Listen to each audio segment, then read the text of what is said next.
지금 2주간 이렇게 비록지라도라는 제목으로 말씀을 전하고 있습니다. 첫 번째는 비록 살림이라도, 비록 장애물이 있다 하더라도, 방해물이 있다 하더라도 올라가서 개척해라. 핑계대고 변명하지 말고 다르게 보고 하라라는 말씀을 나눴고요. 지난주는 비록 더딜지라도 우리가 기다리라, 인내하고 기다리면 하나님의 정한 때에 하나님이 이루신다라는 말씀을 나눴습니다. 오늘은 세 번째로 비록 없을지라도 하나님을 찬양하라라는 것입니다. 따라합시다. 비록 없을지라도 하나님을 찬양하라. 제자는 비록 없을지라도 하나님을 찬양하고 하나님을 바라보고 나아가는 자인 것입니다. 하박국 선지자는 주전 600년경에 남왕국 유다에서 활동했던 선지자라고 말씀을 드렸습니다. 당시에 남왕국 유다는 유다 멸망을 앞두고 있는 가장 좀 이렇게 영적으로 좀 타락하고 도덕적으로 이렇게 문제가 많은 그러한 시대였습니다. 하박국 선지자의 이름은 그 뜻이 감싸안다, 포용하다라는 의미를 가지고 있는데, 그래서 하박국 선지자가 마치 그 이스라엘 백성들을 전체 이렇게 품게 되는 그런 가정으로 해석하는 분도 있습니다. 소선지서 중 이 하박국서는 다른 선지서와 다른 그런 좀 독특성이 있다고 말씀드렸습니다. 대부분의 선지자는 하나님께 주신 말씀을 받아서 그대로 전하는 그런 역할을 했다고 한다면, 하박국서는 하나님과 하박국 선지자 사이의 대화가 이루어지고 그 대화가 기록된 것이라고 말씀드렸습니다. 하박국서에는 비록 뭐라는지라도라는 것이 두 번 나옵니다. 바로 2장에서 하나님이 비록 더딜지라도 기다리라 라고 말씀을 하셨습니다. 하박국 3장에 나오는 비록 없을지라도 라는 것은 바로 하박국 선지자의 고백이고 자기의 결단인 것을 알 수 있는 것입니다. 그래서 오늘은 하박국 선지자가 하나님께 대하여 한 반응, 비록 없을지라도 하나님을 기다린다 하는 것을 가지고 말씀을 이렇게 좀 나누기를 원합니다. 우리가 들었던 것처럼 하박국 선지자는 두 가지 그런 질문을 가졌죠. 하나님께 대하여. 하나님, 사람들이 이렇게 죄를 짓고 하나님 말씀 지키지 아니하고 악을 행하는데 왜 가만두십니까? 축복을 하라는 게 아니라 벌을 내려달라고, 하나님 심판하여 달라고 하박국 선지자는 하나님께 간구를 하게 됩니다. 그때 하나님께서 그래, 내가 가만히 있는 게 아니고 그들을 심판할 거야 라고 하면서 바벨론을 통하여 심판하실 것을 말씀합니다. 이런 얘기를 듣자 하박국 선지자는 하나님께 또다시 의문을 제기하는 거죠. 하나님, 우리가 잘못한 것은 맞지만 그러나 우리보다 더 악한 바벨론을 통해서 하나님의 백성을 징벌하신다니요, 그거는 또 문제가 있는 거 아닙니까? 라고 얘기를 할 때 하나님께서 그에게 바벨론도 역시 하나님이 심판하실 것이야, 하나님의 때에 그것을 이루실 것이고 또 이스라엘 백성들을 회복하실 것에 대한 이런 말씀을 하고 있는 것을 보게 되는 것입니다. 오늘 우리는 하박국 3장을 보게 되어 있는데요. 하박국 3장 1절 말씀 한번 이렇게 보시기 바랍니다. 하박국 3장 1절을 보면 하박국 전체가 바로 하박국의 그러한 3장 전체가 하박국의 그런 기도이고 찬양인 것을 볼 수 있습니다. 1절을 보면 시가 온 옷에 맞춘 선지자 하박국의 기도라라고 하면서 시작을 하고 있고요. 하박국 3장 19절 마지막 부분을 보면 이 노래는 지혜하는 사람을 위하여 내 수금에 맞춘 것이다 라고 얘기를 하면서 바로 하박국이 하나님께 드린 찬양과 기도, 이 두 가지 모습이 바로 하박국 3장이라는 것을 말씀하고 있는 것입니다. 하박국 3장 16절 말씀을 보면 하박국에게 하나님께서 이렇게 깨닫게 하시는 거죠. 16절 말씀 한번 읽어봅시다. 읽어봅니다. 시작.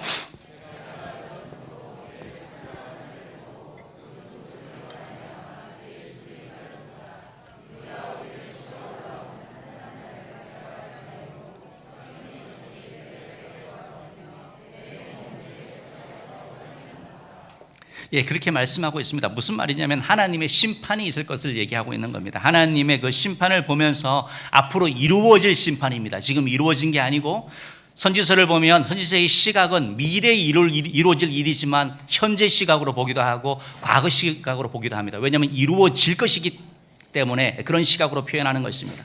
장차 이 땅에 임할 그 심판을 보면서 창자가 흔들리고 입술이 떨린다. 뼈가 썩는 것 같다라고 얘기하면서 그 하나님의 그 심판, 그 바벨론을 통해서 이 유다 땅에 임할 그 심판을 바라보면서 이렇게 두려워하는 그런 하박국 선지자의 모습을 볼 수 있습니다.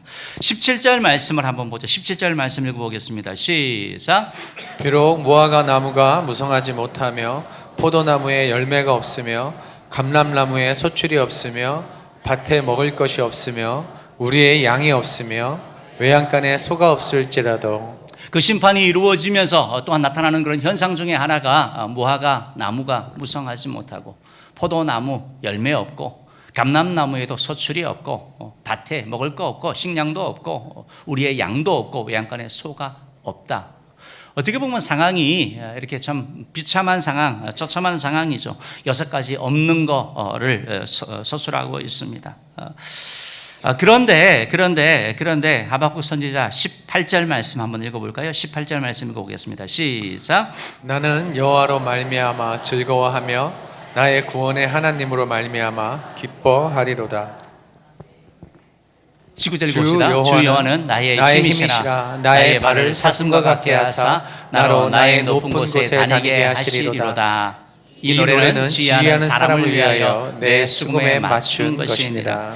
사랑하는 성도 여러분, 성경 말씀을 읽으면서 조금 이상하지 않으세요? 1장 2절에서는 하나님께 그렇게 항의하고시 따지듯이 얘기했던 하박국 선지자가 장차 창사가 떨릴 그런 심판을 바라보고 또 포도나무, 무화과, 감람나무, 논밭에 곡식도 없고 소도 없고 양도 없는 이 모든 이런 상황 가운데서 그가 뭘 합니까? 하나님을 찬양하고 있거든요. 하나님을 경배하고 있거든요. 어떻게 이런 일들이 이루어질 수 있을까요? 어떻게 보면 완전히 다른 사람인 것처럼 보입니다. 비록 없을지라도 여호와로 인하여 즐거워하고 구원의 하나님을 인하여 기뻐한다라고 이렇게 고백을 하는 것이죠. 우리가 잘 알죠. 하박국이 지은 이 신앙의 고백이 바로 우리에게 이렇게 불려지고 있지 않습니까? 우리 찬양 같이 한번 해볼까요? 무화과 나무 잎이 마르고 우리 찬양 한번 드려보자. 한번 찬양합시다.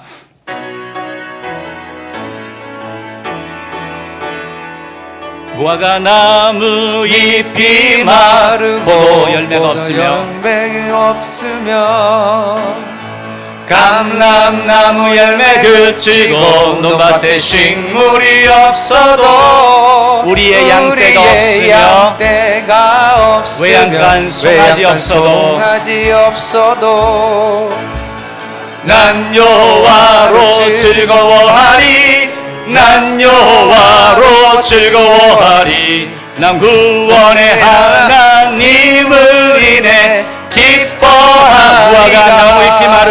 무화과 나무 잎이 마르고 포도 열매가 없으며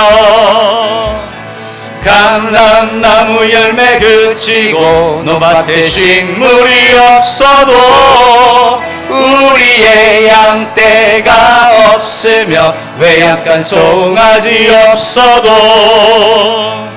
난 여호와로 즐거워하리 난 여호와로 즐거워하리 난 구원의 하나님을 인해 기뻐하리라. 아멘, 아멘, 아멘.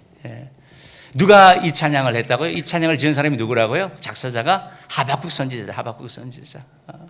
하박국 선지자가 하나님이 하신 것이 아니고 그런 상황이 되더라도 비록 그렇다 할지라도 나는 하나님을 찬양할 것이다. 나는 하나님을 즐거워하고 하나님을 기뻐할 것이다. 자기의 고백을 하고 있는 거거든요. 다짐을 하고 있는 것입니다. 어떻게 이렇게 사람이 바뀔 수 있었을까요? 어떻게 하박국 선지자는 이렇게 변화되었을까요? 비록 없을지라도 하나님을 찬양하는 자가 될 수 있었을까요? 3가지를 살펴보기를 원하는데요. 첫 번째로 말씀을 통해 하나님을 만났기 때문입니다. 따라봅시다. 말씀을 통해 하나님을 만나기 때문입니다. 말씀으로 하나님의 음성을 들을 때 성령 하나님께서 그 마음 가운데 확신을 주는 것입니다. 하나님을 만나게 되면 변화가 이루어지게 되는 것이죠. 하나님을 만남으로 말미암아 그는 없는 그런 상황 가운데서도 나는 하나님만을 찬양할 것이야, 하나님을 기뻐할 것이라고 다짐하고 나가는 것을 보게 되는 것입니다. 하박국 선지자가 찬양하는 가사 가운데 나오는 이 내용들은 당시 이스라엘 사람들이 살아가는 삶 가운데 꼭 필요한 그러한 것들이었습니다. 무화과는 먹을 양식, 예수님도 시장하셔서 무화과 열매를 찾았던 것처럼 먹은 양식으로 사용되었고요. 포도는 음료수로 이렇게 사용되는 것이죠. 감람나무는 기름이죠. 기름자는 원료가 되는 것이고, 또한 밭에 먹을 것이라는 것은 바로 식량을 얘기하는 거 아니겠습니까? 그 다음에 양의 털, 양은 양의 털로 옷을 만드는 것이고 제사 드리는 것이고요. 소는 밭을 갈고 일하는, 그래서 어떻게 보면 삶 가운데 꼭 있어야 되는 것, 사치품이 아니라 생필품적인 그런 것들인 것을 볼 수 있습니다. 사랑하는 성도 여러분, 우리가 찬양을 이렇게 기쁘게 했지만 만약에 우리 삶 가운데 무화과, 포도나무, 열매 다 없다고 한번 생각을 해보십시오. 그 상황 가운데서도 이렇게 찬양을 기쁘게 할 수 있을까요? 무화과, 포도나무, 감람나무, 우리의 양, 밭에 식물, 소가 없으면 우리 생활에 타격을 받게 될 것입니다. 당장 생활비를 줄여야 될 것이고 그동안 써오던 지출 규모를 줄여야 되는 것이죠. 심지어 내가 가지고 있는 소중히 여겼던 보석을 팔아야 될 수도 있고 차를 팔아야 될 수도 있고 집을 옮겨서 작은 집으로 이사를 가야 될 수도 있습니다. 그런데 그럼에도 불구하고 하박국 선지자는 그럼에도 불구하고 하나님을 기뻐하겠다, 찬양하겠다라고 다짐하고 있는 것을 볼 수 있습니다. 사랑하는 성도 여러분, 하박국 선지자가 좀 이상하지 않았습니까? 앞에 3장 이전에 하박국 선지자는 하나님께 따지며 항의하는 사람이었습니다. 경건한 왕이었던 요시아가 죽은 이후에 이스라엘 백성들이 거짓 신들을 경배했고 숭배했고 또 하나님을 거의 예배하지 않는 것입니다. 형식적인 예배 생활만 하는 것입니다.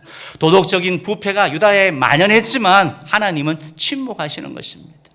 폭력과 불법이 만연했지만 하나님은 상관하지 않는 것처럼 보이는 것입니다.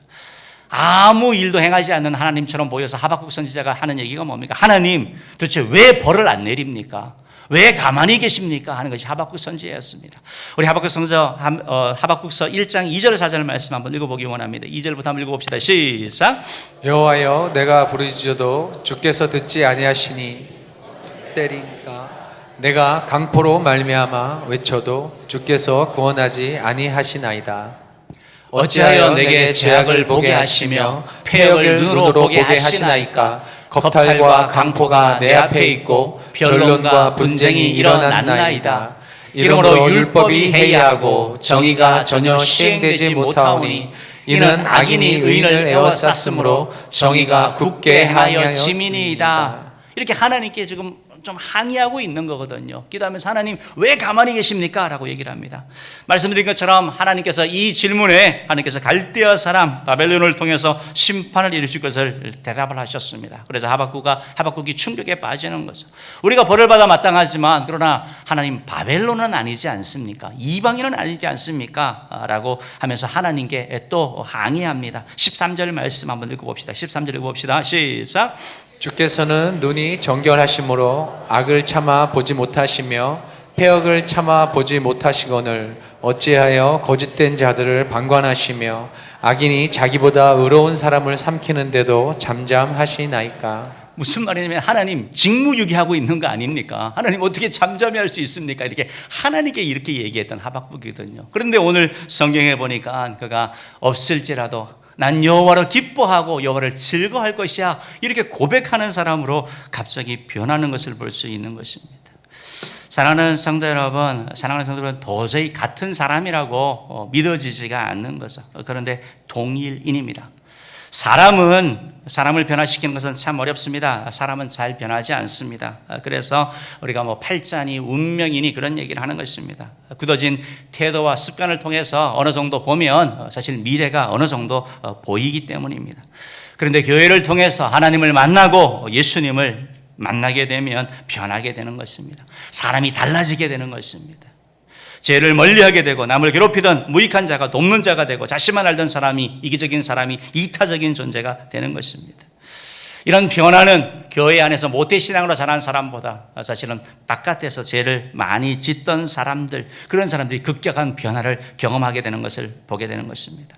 어떤 사람은 서서히 변하고 어떤 사람은 급격히 변하기도 하는 것입니다. 중요한 것은 개인 차가 있지만 하나님을 만나게 될 때, 예수님을 만나게 될 때 반드시 변화가 일어난다는 것입니다.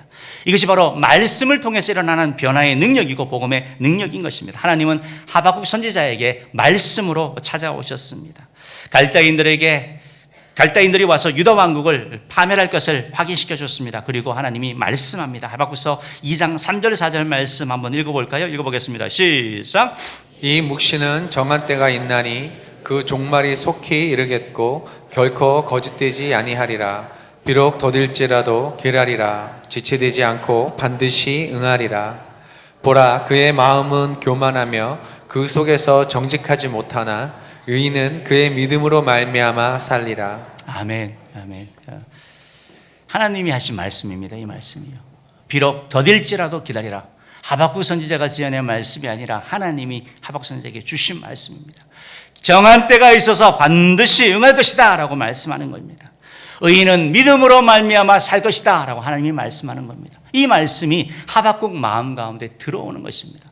사랑하는 성도 여러분, 하나님의 말씀이 우리에게 얼마나 많습니까? 그런데 그 말씀 가운데 여러분 마음에 박힌 말씀이 있습니까? 여러분의 현재 삶을 이끌어가고 있는 말씀이 있습니까? 나를 지탱시키는 말씀이 있습니까? 나를 성장시키는 말씀이 있습니까? 그 말씀이 있을 때 우리가 변하게 되는 것입니다. 열매가 없고 소출이 없고 우리의 양이 없고 소가 없으면 감사하는 게 아니라 불평하고 원망하는 것이 일반적인데 하박국은 하나님을 찬양하겠다라고 얘기를 하고 있는 것입니다. 하나님을 인해 즐거워하며 구원의 하나님으로 기뻐하는 자가 되겠다고 다짐하는 것입니다. 상황은 변한 것이 하나도 없습니다. 하박국 1장에서 하나님께 항의했던 그 상황이 바뀐 게 아닙니다. 원망하고 비판하고 따지던 하박국 선지자가 갑자기 바뀌었습니다. 나는 없을지라도 하나님을 찬양하겠다라고 말씀하고 고백하고 있는 것입니다. 왜 이렇게 바뀌었습니까? 말씀이 그 가운데 도전되었기 때문이다. 말씀의 불방망이가 그를 강타한 것입니다. 그의 교만을 깨트린 것입니다. 예레미야 23장 29절 말씀에 보면 하나님의 말씀에 대해서 이렇게 말씀하고 있습니다. 같이 읽어봅시다. 시작. 여호와의 말씀이니라. 내 말이 불같지 아니하냐. 바위를 쳐서 부스러뜨리는 방망이 같지 아니하냐. 여호와의 말씀이니라 내 말이 불같지 아니하냐.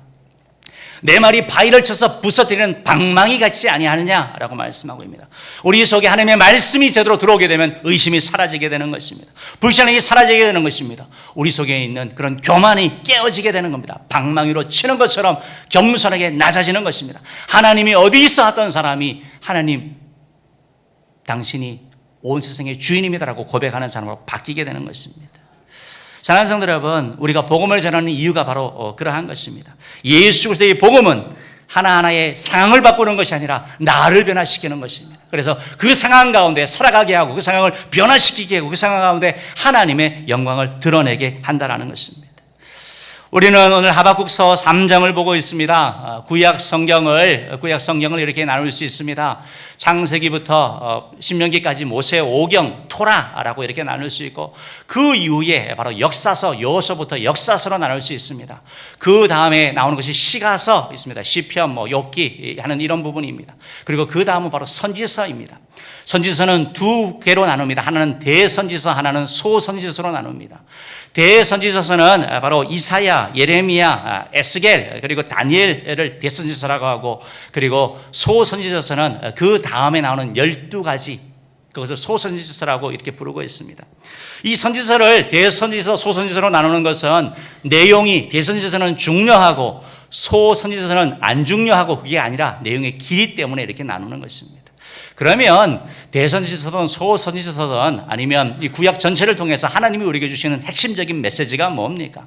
예수 그리스도인 거죠. 메시아가 온다라는 것이죠. 너희를 죄로부터 구원할 그리스도가 이 땅 가운데 임할 것이다라는 것이죠. 그래서 그분을 기다리라고 하는 것이 바로 구약의 메시지인 것입니다. 죄와 사망으로부터 우리를 구원하기 위하여 예수님이 오신다. 메시아가 오신다.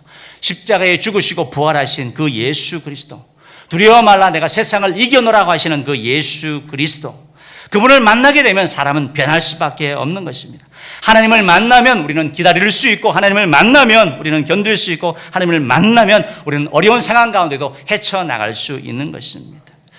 사랑하는 성도 여러분, 하나님을 만나게 되면 불평 많던 사람이 찬양하는 삶으로 바뀌어지는 것입니다.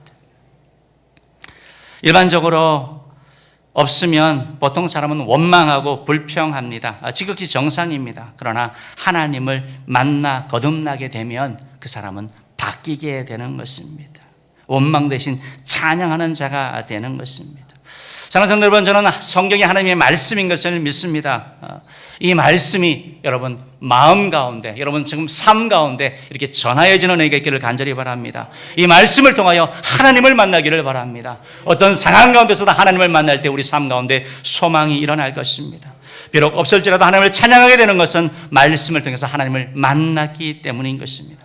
두 번째로 하박국 선지자가 이렇게 찬양하며 나아가는 것은, 비록 없을지라도 하나님을 찬양하는 것은 나를 떠나지 아니하시고 버리지 아니하시는 하나님을 발견했기 때문인 것입니다. 따라해 봅시다. 나를 떠나지 않으시고 버리지 아니하시는 하나님을 발견했기 때문입니다. 옆에 분에게 한번 인사합시다. 하나님은 당신을 떠나지 않습니다. 하나님은 당신을 버리지 않습니다. 오늘 할렐루야 찬양대 찬양이 너무 좋았는데요, 약하다고 하나님 우리를 버리지 아니하시죠. 내가 부족하다고 버리시지 아니하시죠. 가진 것이 없다고 우리를 버리지 아니하시는 분이 바로 우리 하나님이라는 것입니다. 우리 17절 말씀 한번 읽어봅시다. 17절 말씀 읽어보겠습니다. 시작. 비록 무화과 나무가 무성하지 못하며 포도나무에 열매가 없으며 감람나무에 소출이 없으며 밭에 먹을 것이 없으며 우리의 양이 없으며 외양간에 소가 없을지라도, 한번 이렇게 보시면 앞에 부분은 농작물이 다 없다라는 겁니다. 무화과, 포도나무, 감람나무, 그리고 밭에 먹을 것이 없고, 그 다음에 농축산 부분에 있어서도, 축산적인 부분에 있어서도 양도 없고 소도 없는 것, 완전한 망함을 얘기를 하고 있는 것이죠. 처참한 실패, 지독한 기근을 얘기를 하고 있는 것입니다. 사랑하는 성도 여러분, 우리가 여기서 이런 상황 가운데 우리가 혹시 다 빠질 수가 있는데, 이때 주의할 것이 있습니다. 우리의 생활이 궁핍해지고 또 곤란하게 되면 우리에게 접근하는 사람이 있을 수 있습니다. 순식간에 돈을 벌 수 있고 금방 회복할 수 있을 것처럼 얘기하고, 또 우리를 위로하고 선물하고 밥도 사주고 신뢰를 형성한 후에 우리에게 나쁜 짓을 하는 사람이 생길 수 있습니다. 그래서 이런 상황일 때 우리는 더 경각해야 되는 것입니다. 누차 말씀드리지만 사람은 사랑의 대상이지 신뢰의 대상이 아닙니다. 특별히 금전적이고 관련되어서는 우리가 주의해야 되는 것입니다. 성도들과는 금전적인 거래를 하지 않는 것을 원칙으로 하고, 정말 도움이 필요할 시에는 교회가 돕도록 하는 것이 좋습니다.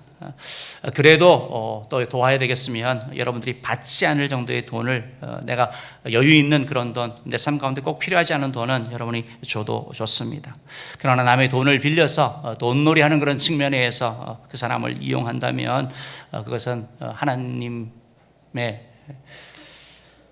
마음을 아프게 하는 것이라고 생각합니다. 지난주에 신문 기사를 보니까 이런 기사가 있었습니다. 제주도에 한 여자 교사가 죽은 사건이 있었죠. 그런데 보니까 이 여교사를 죽인 사람이 자기가 멘토와 멘티 관계래요. 그러면서 이 초등학교 여교사를 여교사에게 자기가 하나님의 배달부다 그래서 그 여교사에게 몇 억의 돈을 이렇게 모았다고 합니다. 그러면서 다 자기 자신을 위해서 썼대요. 그래서 어디서 만났냐 봤더니 제주도에 있는 작은 교회를 다니면서 이 사람이 음악적인 재능이 있었나 봐요. 피아노를 치고 막 이렇게 노래를 하고 하니까 여자들 마음이 움직였나 봐요. 그래서 마음을 주고, 그러면서 관계가 형성되고, 그러면서 돈을 착취하게 되고. 사랑하는 성도 여러분, 하나님께서는 우리에게 이 땅을 살면서 예수 믿는 사람이 뱀처럼 지혜롭고 비둘기처럼 순결하라고 말씀하고 있습니다. 여러분, 교회니까 난 다 믿어서 이런 말씀하지 마시기 바랍니다. 책임은 여러분에게 있는 것입니다. 물론 교회에서도 이를 위해 준비하고 나가지만 여러분이 주의하셔야 되는 것입니다. 반대로 비둘기처럼 지혜로운 게 아니고 뱀처럼 지혜롭는 그래야 순결한 그런 저 여러분들을 간절히 바랍니다. 여러분이 그런 피해자가 되지 않기를 바라고 또 그러한 대상이 되지 않기를 바랍니다. 어쨌든 하박국 선지자를 바라봤을 때 지금 상황을 바라본다면 정말 없는 것 투성입니다. 우리가 없으면 어떻게 됩니까? 모든 것이 없으면 없는 것만 바라보고 주저앉게 되는 거죠. 그러나 하박국 선지자는 없는 가운데서도 있는 것을 보게 되는 걸 볼 수 있습니다.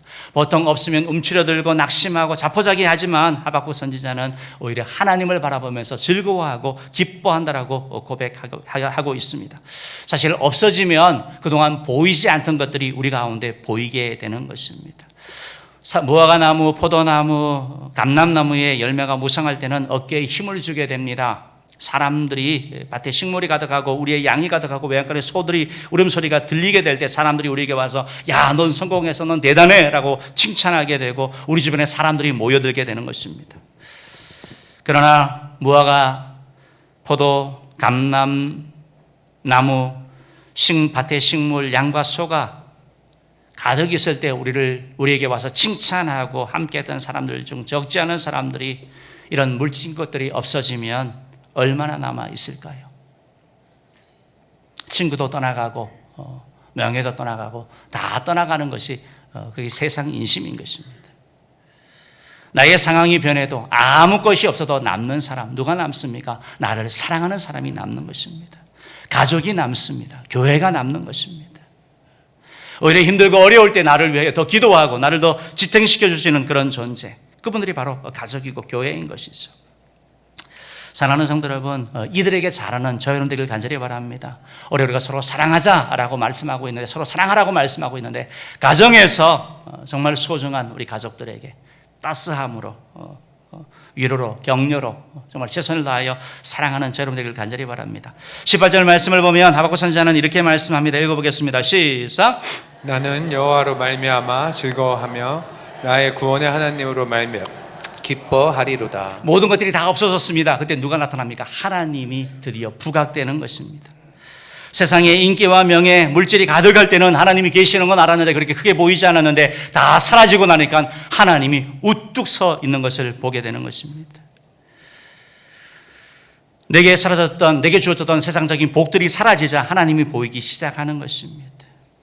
물질적인 것이 사라지니까 영적인 일들이 보이기 시작하는 것입니다. 돈이 목적이 아니고 수단인 것을 알게 되는 것입니다. 육신적인 것보다 눈에 보이지 아니하는 영적인 것들이 더 소중하고 가치 있다는 사실을 깨닫게 되는 것입니다. 사랑하는 성도 여러분, 아무것도 없어졌다고 해서 실패한 것이 아닙니다. 그 자리에 계속 머물러 있는 것은 실패한 것이지만 그 가운데서 하나님을 발견한다면, 하나님을 찾는다면 여러분은 성공한 사람이 될 것입니다. 우리를 떠나지 않으시는 하나님, 우리를 버리지 않으시는 하나님이라고 성경은 말씀하고 있습니다. 히브리서 13장 5절 말씀 우리 같이 한번 읽어볼까요? 읽어봅시다. 시작. 돈을 사랑하지 말고 있는 바를 족한 줄로 알라. 그가 친히 말씀하시기를 내가 결코 너희를 버리지 아니하고 너희를 떠나지 아니하리라 하셨느니라. 아멘. 하나님은 여러분 버리지 아니하십니다. 하나님은 여러분 떠나지 아니하십니다. 우리를 버리지 아니하시고 떠나지 아니하십니다. 세상 사람 다 떠나도 하나님이 남게 되는 것입니다. 아무것도 없는 상황에서 하나님을 만나는 그 하나님은 깊이 있는 만남인 것입니다. 하나님의 그 사랑에 감격하게 되는 것입니다. 그리고 그 사랑이 우리를 일으켜 세워주게 되는 것입니다. 사랑하는 성도 여러분, 다 없어 봐져야지 우리가 알게 됩니다. 누가 남을 것인가? 무엇이 남을 것인가? 다 없어진다 해도 가족이, 교회가 남을 것입니다. 다 없어진다 해도 하나님이 남고 하나님이 우리에게 주신 그 선물이 남을 것입니다. 특별히 아무리 다 없어진다 하더라도 우리에게 있는 것, 바로 구원이 우리에게 있는 것입니다. 로마서 10장 9절부터 10절 말씀 한번 읽어볼까요? 한번 읽어보겠습니다. 시작. 내가 만일 내 입으로 예수를 주로 시인하며 또 하나님께서 그를 죽은 자 가운데서 살리신 것을 내 마음에 믿으면 구원을 받으리라. 사람이 마음으로 믿어 의에 이르고 입으로 시인하여 구원에 이르느니라. 아멘. 사랑하는 성도 여러분, 예수 그리스도를 우리가 구주로 믿는데 우리의 구원은 우리의 행함입니까? 아니면 믿음입니까? 믿음이죠. 나의 노력입니까? 아니면 예수 그리스도가 하신 그 공로 때문에 그렇습니까? 예수님 때문에 주어지는 거죠. 그래서 나에게 모든 것들이 다 사라진다 하더라도 내가 예수 그리스도를 마음으로 믿고 입으로 시인하여서 예수 그리스도를 영접했다면 우리가 천국 가는 그 사실은 바뀌지 아니하는 것입니다. 다른 물질적인 것들이 사라져 나갈 때 바로 이 영적인 이 선물들이 더 크게 부각되어져 가는 것을 볼 수 있는 것입니다. 우리에게 주어진 구원은 빼앗기지 않는 그런 구원인 것입니다. 우리의 실패에도 변치 않는 것입니다. 다 없어진다 하더라도 천국은 여전히 나의 것이 되는 것입니다. 사랑하는 성도 여러분, 내가 처한 상황이 아무것도 없어질 때, 의지하고 자랑할 것이 없을 때, 그때 하나님이 남습니다. 그 하나님이 바로 우리 아버지이십니다. 우리 인생의 목적은 바로 그 하나님께 예배하는 것입니다. 이사야 43장 21절 말씀은 이 백성은 내가 나를 위하여 지었나니 나를 찬송하게 하려 함이라 라고 말씀하고 있습니다. 우리의 목적이 하나님께 영광 돌리는 것입니다. 비록 없을지라도 떠나지 아니하시고 버리지 아니하시는 우리 하나님, 나를 용서해 주시고 구원해 주시는 그 하나님께 우리는 예배할 수 있습니다. 아무것도 없어도 우리는 하나님께 예배할 수 있습니다. 우리 자신이 하나님의 거룩한 산제물이 되기 때문에 그런 것입니다. 사랑하는 성도 여러분, 비록 없을지라도 제자는 하나님을 찬양하는 자인 것입니다. 어떤 경우에도 하나님이 나를 버리지 않으시기 때문입니다. 떠나지 아니하시기 때문입니다. 우리를 사랑하시기 때문입니다. 이 하나님을 찬양하기로 다짐하는 저 여러분들을 주임으로 축원합니다. 세 번째로 하박국 선지자의 이런 견화를 봤을 때 하나님을 신뢰하기로 결단했기 때문에, 따라합시다. 하나님을 신뢰하기로 결단했기 때문입니다. 하박국 선지자가 하나님의 음성을 들으면서 하나님을 발견하게 됩니다. 그러면서 하나님의 속성을 알게 됩니다. 떠나지 아니하시고 버리지 아니하시는 구원의 하나님을 그가 보게 되는 것입니다. 그리고 나서 세 번째로 그는 어떻게 하기로 했습니까? 하나님을 신뢰하기로 결단하는 것입니다. 비록 무화과 나무 잎이 마르고 포도나무에 열매가 없고 감람나무에 감람나무에 소출이 없고 밭에 먹을 것이 없으며 우리의 양이 없으며 외양간에 소가 없을지라도 그가 하는 다짐이 뭡니까? 난 여호와로 인하여 즐거워하며 나의 구원의 하나님께 찬양하리라고 그는 기뻐하리라고 그는 다짐하고 있는 거 아닙니까? 사랑하는 성도 여러분, 이 내용을 한번 잘 이렇게 보시기 바랍니다. 하박국 선지자가 처한 상황은 악화되는 그런 상황입니다. 17절 말씀 우리 다시 한번 읽어봅시다. 시작. 비록 무화과 나무가 무성하지 못하며 포도나무에 열매가 없으며 감람나무에 소출이 없으며 밭에 먹을 것이 없으며 우리의 양이 없으며 외양간에 소가 없을지라도, 우리 성경에는 비록이 한 번 나와 있지만 영어 성경에 보면 이렇게 되어 있습니다. 비록 무화과 나무가 무성하지 못하며 포도나무에 열매가 없으며 비록 감람나무에 소출이 없으며 밭에 먹을 것이 없으며 비록 우리의 양이 없으며 외양간에 소가 없을지라도, 이렇게 비록 하면서 없다 하더라도 그 상황이 점점 더 강조되고 있는 것을 볼 수 있는 거죠. 무화과보다는 포도나무가, 감람나무가 더 중요한 거죠. 밭에 먹을 것이 더 중요한 거죠. 양보다는 소가 더 중요한 것이죠. 점점 상황이 악화되는 것입니다. 마귀는 여러 가지 무기를 사용하는데 즐겨 사용하는 무기 가운데 하나가 바로 낙심입니다. 절망하는 것입니다. 기도 응답을 원해서 열심히 했는데 응답이 더뎌질 때 우리는 낙심하고 기도를 포기하게 되는 것입니다. 사랑하는 성도 여러분, 우리가 우리 자신과 싸워서 이겨내야 될 줄 믿습니다. 하나님을 바라봐야 될 줄 믿습니다. 하박국 선지자가 하나님을 신뢰하기로 결단했습니다. 구원의 하나님, 힘이 되시는 하나님, 그 하나님이 있으면 세상 끝처럼 보이지만 끝이 아니라 새로운 시작이 되기 때문에 그렇다라는 것입니다. 하박국 선지자가 비록 없더라도 좌절하거나 포기하지 않는 이유는 하나님을 신뢰하기로 결심했기 때문입니다. 소망의 하나님을 바라봤기 때문입니다. 19절 말씀 우리 한번 읽어봅시다. 19절 말씀 읽어봅니다. 시작. 주 여호와는 나의 힘이시라. 나의 발을 사슴과 같게 하사 나로 나의 높은 곳에 다니게 하시리로다. 아멘. 따라합시다. 주 여호와는 나의 힘이시라. 나의 힘이시라. 여러분, 아무것도 없더라도 하나님이 여러분에게 힘이 되기를 간절히 바랍니다. 이 신앙의 고백을 하는 저 여러분들을 간절히 바랍니다. 뭐가 여러분에게 힘을 줍니까? 사실 우리가 어떤 돈이 있으면, 물질이 있으면 힘을 받을 때가 많죠. 어깨가 펴지고 자신감도 생기고. 돈이 있으면 그렇지 않습니까? 또 명예가 있고 권력이 있으면 그럴 수 있습니다. 그런데 하박국 선지자는 그것이 아니라 하나님이 나의 힘이다라고 고백하고 있는 것을 볼 수 있는 것입니다. 나에게 진정으로 힘이 되는 것은 세상의 물질이 아니라 하나님이다라고 고백하는 것입니다. 돈, 권력, 명예가 아닌 바로 우리 하나님이다라고 고백하고 있는 것입니다. 그래서 그는 밭에 소출이 없지만, 아무것도 없지만 바로 하나님이 나의 힘이다라고 고백하는 것입니다.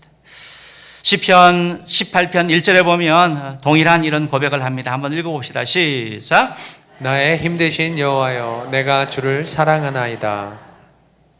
나의 힘이 되신 여호와여, 내가 주를 사랑합니다. 하나님이 우리의 힘이 되시는 것입니다. 그 하나님을 더 사랑하는 여러분들에게 간절히 바랍니다. 느헤미야 8장 10절 말씀에도 보면 이렇게 표현합니다. 읽어봅시다. 시작. 이날은 우리 주의 성일이니 근심하지 말라. 여호와로 인하여 기뻐하는 것이 너희의 힘이니라 하고. 여호와를 인하여 기뻐하는 것이 우리의 힘이다. 하나님이 우리의 힘이다라는 것입니다.